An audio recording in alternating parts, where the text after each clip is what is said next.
जिस तरीके से नागपुर का नारंगी देश के लिए खतरा है, उसी तरीके से हैदराबाद का बिरयानी भी देश के लिए खतरा है। ओवैसी साहब को बंगाल चुनाव नहीं लड़ना चाहिए, क्योंकि बंगाल चुनाव ओवैसी साहब लड़ेंगे तो हिंदू मुसलमान होगा, वहाँ पर वोटों का बिखराव होगा। आपको कैसे पता है कि हिंदू मुसलमान होगा? ओवैसी साहब तो हमेशा सौहार्द की बात करते हैं। अरे भाई, ओवैसी साहब के चुनाव लड़ने से हिंदू मुसलमान होगा ही, और ओवैसी साहब को बंगाल चुनाव लड़ने की क्या जरूरत है? आखिर क्या मुख्यमंत्री बना लेंगे ओवैसी साहब? सर, क्या लग रहा है, बंगाल में चुनाव है और गृह मंत्री ने ऐलान कर दिया है कि अब की बार आर पार करेंगे बंगाल में और दीदी को दिखा देंगे कि बंगाल चुनाव भी जीत के रहेंगे। आपको क्या लग रहा है? और दूसरी तरफ ओवैसी साहब हैं जो अभी जीत के आए हैं बिहार में, तो क्या लग रहा है कि बंगाल में चुनाव लड़ेंगे? देखिए, हमको लग रहा है कि बंगाल की जनता बिहार वाली गलती करने नहीं जा रही है। बंगाल की जनता ममता दीदी को फिर से अपना मुख्यमंत्री चुनने वाली है। और दूसरी बात, आपने कहा कि ओवैसी साहब को बंगाल चुनाव लड़ेंगे या नहीं लड़ेंगे, तो मेरा मानना है कि ओवैसी साहब जी, आपको बंगाल विधानसभा चुनाव नहीं लड़ना चाहिए, क्योंकि आपके चुनाव लड़ने से बंगाल में हिंदू मुसलमान होगा और वहां में वोटों का बिखराव होगा और भाजपा कामयाब हो जाएगी। ओवैसी साहब, अगर आप चाहते हैं कि लोकतंत्र और संविधान बचे, तो भाजपा को हराने का प्रयास कीजिए, ममता दीदी को प्रयास मत कीजिए हराने के लिए। हमें लग रहा है कि ओवैसी साहब को बंगाल चुनाव नहीं लड़ना चाहिए, क्योंकि बंगाल चुनाव ओवैसी साहब लड़ेंगे तो हिंदू मुसलमान होगा, वहाँ पर वोटों का बिखराव होगा। आपको कैसे पता है कि हिंदू मुसलमान होगा? ओवैसी साहब तो हमेशा सौहार्द की बात करते हैं। अरे भाई, ओवैसी साहब के चुनाव लड़ने से हिंदू मुसलमान होगा ही, और ओवैसी साहब को बंगाल चुनाव लड़ने की क्या जरूरत है? आखिर क्या मुख्यमंत्री बना लेंगे ओवैसी साहब? ओवैसी साहब को बंगाल चुनाव नहीं लड़ना चाहिए, क्योंकि बंगाल चुनाव ओवैसी साहब लड़ेंगे तो हिंदू मुसलमान होगा, वहाँ पर वोटों का बिखराव होगा। आपको कैसे पता है कि हिंदू मुसलमान होगा? ओवैसी साहब तो हमेशा सौहार्द की बात करते हैं। अरे भाई, ओवैसी साहब के चुनाव लड़ने से हिंदू मुसलमान होगा ही, और ओवैसी साहब को बंगाल चुनाव लड़ने की क्या जरूरत है? आखिर क्या मुख्यमंत्री बना लेंगे ओवैसी साहब? बिहार में कहते थे ओवैसी साहब डिप्टी सीएम बनाएंगे। अरे क्या डिप्टी सीएम बनाएंगे भाई? 5 तो विधायक केवल आप बनाए हैं। तो 5 सीट आई ना, जश्न मनाया ना तो उन्होंने। क्या फायदा 5 सीट आकर मैडम? जहाँ एक सीट नहीं आती थी, जहाँ कोई पार्टी ही नहीं मानता था, इंडिया गठबंधन में शामिल नहीं करना चाहता था, आज वही लोग उनको ओवैसी साहब की बात कर रहे हैं। ओवैसी साहब के जो 5 विधायक बिहार में जीते हैं, वो मुसलमानों की बात कर रहे हैं ओवैसी साहब। तो वही 5 सीट तो मुसलमान को हरा के ही तो ओवैसी साहब जीते हैं। कौन सा भाजपा को हरा के ओवैसी साहब जीते हैं? अगर ओवैसी के 5 विधायक मुसलमान जीत जाए, या आरजेडी कांग्रेस और भी लेफ्ट से जीत जाए, बात तो एक ही हुआ ना। अगर आप भाजपा को हरा के जीतते तो एक बड़ी बात थी। आप तो केवल मुसलमान का वोट ले लेते हैं, और सीटों पर नुकसान कितना होता है ये समझिए ना। ओवैसी साहब को बिहार में चुनाव लड़ने से कितना नुकसान हुआ है आप समझिए, कि भाजपा ओवैसी साहब की वजह से जीती है। 5 सीट मत देखिए कि ओवैसी साहब जीत गए तो जीत गए, वाहवाही लुटी है। 13 सीट, 25-30 सीटें जो है ओवैसी साहब की वजह से महागठबंधन हारा है। आज बिहार और विपक्ष कितना कमजोर है, आप बताइए तो। लेकिन एमआईएम के नेता कह रहे हैं कि एक समय था कि हमें बीजेपी का बी टीम कहा जाता था, लेकिन अब पता चल गया है बीजेपी का बी टीम कौन है। नहीं, ओवैसी साहब तो बीजेपी का बी टीम है यही है। जिस तरीके से नागपुर का नारंगी देश के लिए खतरा है, उसी तरीके से हैदराबाद का बिरयानी भी देश के लिए खतरा है। हमको लग रहा है कि आप लड़वाना चाहते हैं। लड़वाना नहीं चाहिए, क्यों नहीं कर लड़वाने की क्या बात है?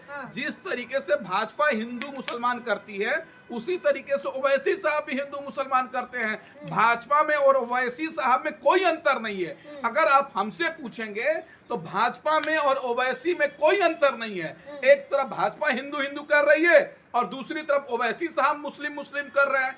कोई बड़ी बात नहीं है, दोनों एक ही है हमारे नजर में, आप समझ लीजिए। लेकिन ओवैसी साहब तो कहते हैं कि जिस तरह से मुसलमान पीड़ित है, दलित भी पीड़ित है, और दलित मुसलमान कभी अलग नहीं थे। नहीं, बिल्कुल दलित और मुसलमान कभी अलग नहीं हो सकते हैं। और हम तो कह रहे हैं कि दलित और मुसलमान करो विचार, दूसरे तरफ क्यों जाना है? जब आपके पास मायावती जैसे नेत्री हैं, चंद्रशेखर आजाद जैसे नेता है, तो हम दलित और मुसलमान दूसरी तरफ क्यों जाएंगे? और बात कर रहे हैं ओवैसी साहब को दलित समाज का वोट मिलता ही नहीं है, उनको तो कोई समाज वोट ही नहीं देता, वो सिर्फ मुसलमान को वोट लेते हैं। अगर ओवैसी साहब दलित समाज का किसी और समाज का वोट लेते तो हम भी उनको मानते हैं। ओवैसी साहब को मुसलमान छोड़कर दूसरा समाज कोई वोट देता ही नहीं है। तो क्या सिर्फ ओवैसी मुसलमानों के नेता हैं? हाँ बिल्कुल, वही तो लग ही रहा है कि ओवैसी साहब को अगर हैदराबाद की बात छोड़ दिया जाए, हैदराबाद की राजनीति क्या है इस बात को नहीं चर्चा करना चाहते हैं, अलग राज्यों में आप देखेंगे जहां जहां ओवैसी साहब चुनाव लड़ते हैं, मुसलमान छोड़कर कहीं वोट नहीं मिलता है। आप बताइए, ओवैसी साहब बिहार में 5 सीट जीते हैं, जहां पर मुसलमानों की आबादी 70 और 80% है, वही 5 सीट जीते हैं। और अन्य सीट पर क्यों नहीं जीत गए, और अन्य सीट पर सम्मानजनक वोट क्यों नहीं आ गया? मैं पूछना चाहता हूं, आप पूर्णिया जाइए, पूर्णिया जिले में कस्बा एक विधानसभा आता है, जहां पर कांग्रेस पार्टी ने एक डाकिया के बेटे को चुनाव लड़ाया, मोहम्मद इरफान प्रमुख साहब को। उनको हराने के लिए ओवैसी साहब ने अपना प्रत्याशी दे दिया, और ओवैसी साहब के प्रत्याशी को 30,000 वोट आया, और डाकिया का बेटा मोहम्मद इरफान प्रमुख 10-5 वोट से चुनाव हार गए। इसका जिम्मेदार कौन है? ओवैसी साहब। हम क्या कहेंगे? आप नहीं चुनाव लड़ाते, वहां से तो कांग्रेस जीत नहीं रही है, तो ओवैसी कैसे जीत जाएंगे?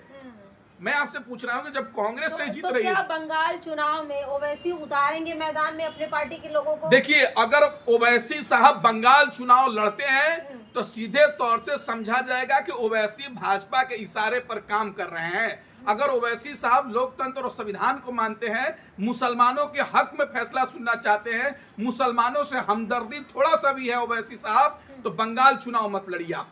ओवैसी साहब अगर मुसलमानों से थोड़ा सा भी हमदर्दी रखते हैं तो बंगाल चुनाव मत लड़िए।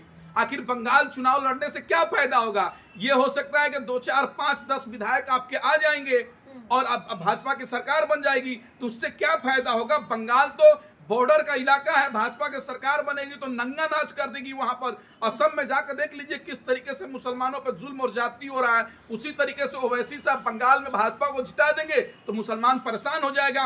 मैं आपसे कह रहा हूँ, सुनिए, आप सुनिए 50 से 60 विधायक, 54-55 के विधायक करीब बंगाल में मुसलमान हैं, 1 दर्जन के करीब मंत्री हैं मुसलमान।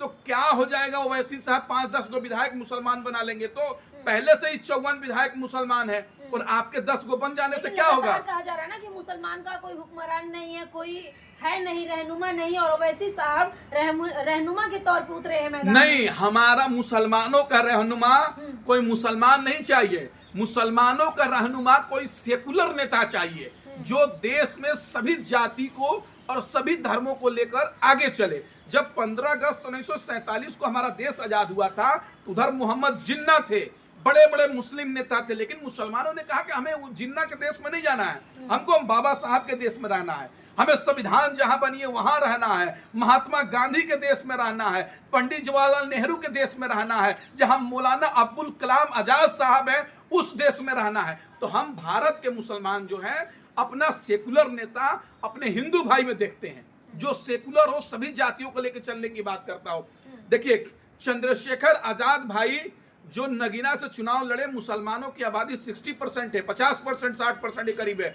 वहां के मुसलमानों ने कहा कि ये पढ़ा लिखा चंद्रशेखर है, एडवोकेट है, इसको सांसद बनाया जाए, और मुसलमानों ने वहां पर इंडिया गठबंधन के प्रत्याशी को छोड़कर चंद्रशेखर आजाद को जिताया। तो क्या बंगाल में मुसलमान ओवैसी को समर्थन नहीं देंगे, ममता को देंगे? बिल्कुल, हमें पूरा विश्वास है कि बंगाल की जनता बिहार की तरह गलती नहीं करेगी। बंगाल की जनता ओवैसी को वोट नहीं देगी। वहां के जो मुसलमान हैं और अन्य समाज के जो लोग हैं, वो जो है महागठबंधन को, इंडिया गठबंधन को, ममता बनर्जी को चुनाव जिताएंगे और फिर से मुख्यमंत्री बनाने का काम करेंगे।